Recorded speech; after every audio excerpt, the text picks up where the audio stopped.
እንኳን ደስ አላችሁ፣ እንኳን ደስ አለን። ይህ የማህበረሰብ አቀፍ መድኃኒት ቤት ያለው ጠቀሜታ የመጀመሪያው በተመጣጣኝ ዋጋ መድኃኒት ለህብረተሰቡ ማዳረስ፣ ሁለተኛ በመድኃኒት እጥረት የሚደርሰውን እንግልት ለመቀነስ እንዲሁም ፈጣን አገልግሎት መስጠት ነው። ይህ ያውላሉ የህብረተሰቡን አገልግሎት እየሰጠ እንዳለ የሚታወቅ ነው።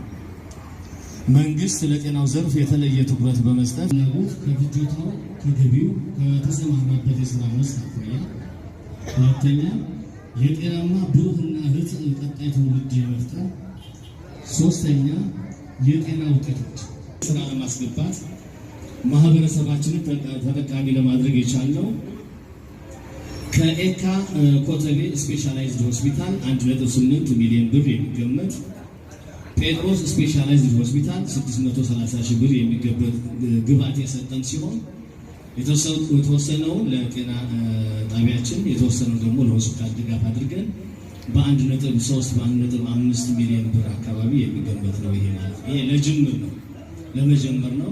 እየገዛን በድጋፍ ለህዝባቸው እንዲሰሩ ያሰራራቸው ለውጤት ያበቁትን ግለሰቦች ማመስገን ፈልጋለሁ። የመጀመሪያው ወንድማችን መሰለ ላይ፣ ሁለተኛ ወንድማችን ተስፋዬ ማርዬ፣ ሶስተኛ ወንድማችን ንጉስ አብርሃ እንዲሁም ዶክተር በለጠ ሞላ ማመስገን ፈልጋለሁ።